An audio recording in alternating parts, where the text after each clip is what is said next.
hope all of you are doing well who will be listening to this recording.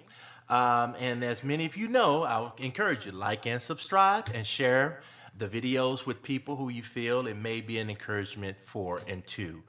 Today, as I want to kind of, outline what I want to talk with you about today, is something that oftentimes I don't think we necessarily think about it in terms of how I'm going to kind of surface it. And I kind of want to talk about a comparison.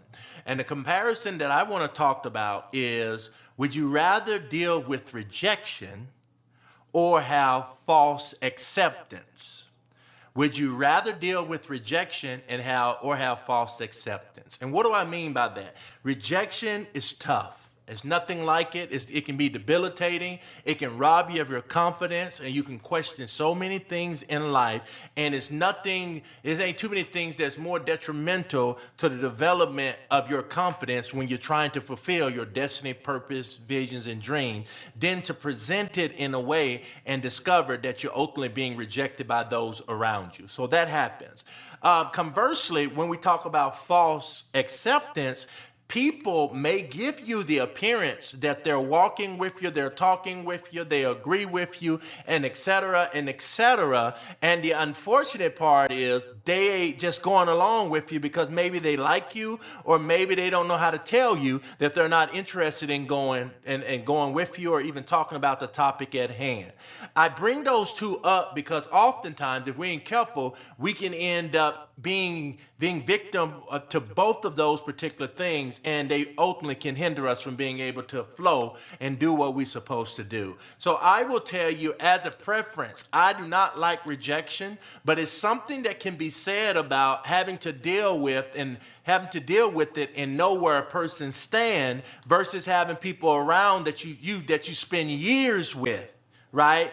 That don't walk hand in hand with you. And the word of God begins to start telling us, how can two walk together unless they agree? And so what can end up happening, you can have someone with false acceptance who end up not agreeing with you and sabotage everything that you're doing, versus the person that's rejected, you just get an immediate blow, as I will say, that they're not interested. So I want you to think on that. Just think on that for a little bit. Not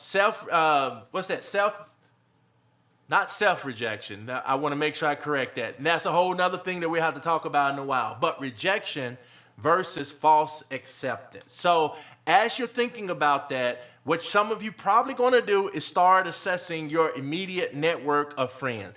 I don't think that's a bad idea, but one thing that I would encourage you to do, just because you can't read a person properly, don't mean that they're rejecting you or they have this false sense of acceptance. So be careful with your discernment, but just know you sometimes have to pick whether or not you're going to have rejection in your life or you're going to have that false sense of acceptance from individuals. I hope this is helpful. Hey, like and subscribe and share, and be blessed.